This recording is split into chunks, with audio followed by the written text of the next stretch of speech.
पूरा देश कह रहा है अब की बार, लेकिन मैं देख रहा हूं देश का मिजाज एनडीए को तो 400 पार कर पाई के रहेगा। मोदी जी ने जो यह टारगेट सेट किया है, क्या ये पहली बार होगा या फिर पहले भी ये हो चुका है? Let's get back to 1984।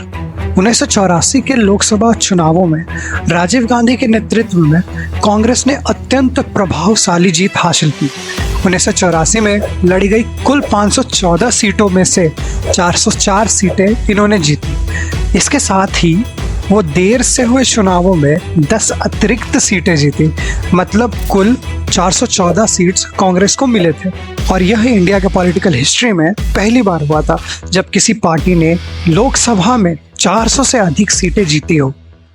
क्या मोदी जी हिस्ट्री रिपीट कर पाएंगे? That's a part of another video.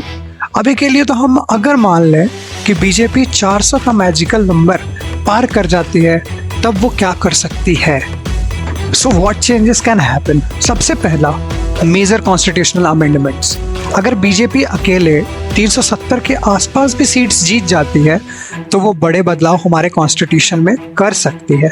ऐसा इसलिए क्योंकि इंडियन कॉन्स्टिट्यूशन के अधिकांश प्रावधानों को स्पेशल मेजॉरिटी के द्वारा संशोधित किया जाना आवश्यक होता है। यह स्पेशल मेजॉरिटी का मतलब है कि पहला तो प्रत्येक सदन, लोकसभा और राज्यसभा में 50% से ज़्यादा मेजॉरिटी मीन्स 273 वोट्स लोकसभा में और 123 वोट्स राज्यसभा में फेवर में होने चाहिए।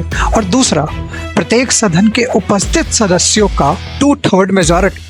तो अगर हम मान लें कि सारे मेंबर्स प्रेजेंट हैं तो लोकसभा में 368 वोट्स और राज्यसभा में 164 वोट्स फेवर में होने चाहिए, तब जाकर कोई भी बड़े बदलाव हमारे कॉन्स्टिट्यूशन में किया जा सकता है। और रही बात छोटे बदलाव की, तो उसको करने के लिए इससे भी कम नंबर्स की ज़रूरत होती है और इन चेंजेस को सिर्फ सुप्रीम कोर्ट चैलेंज कर सकती है, क्योंकि ऑपोजिशन तो बचेगा ही नहीं। और दूसरा, जनता चैलेंज कर सकती है।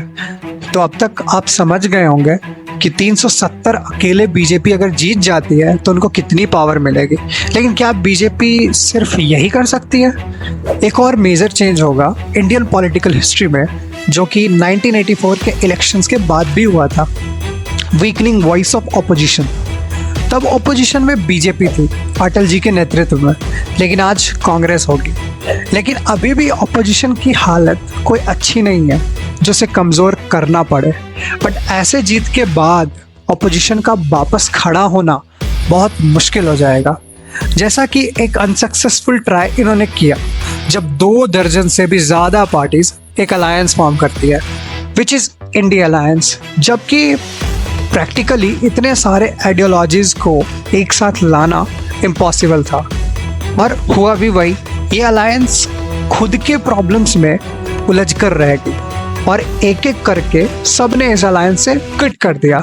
और ये तब हो रहा है जब बीजेपी के पास 300 सीट्स हैं। तो आप इमेजिन कर सकते हो अगर 400 सीट्स जीत गई बीजेपी, तब ऑपोजिशन की हालत क्या होगी।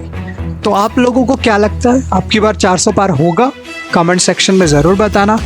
एट लास्ट, धन्यवाद भारत बतने। मिलते हैं नेक्स्ट वीडियो में।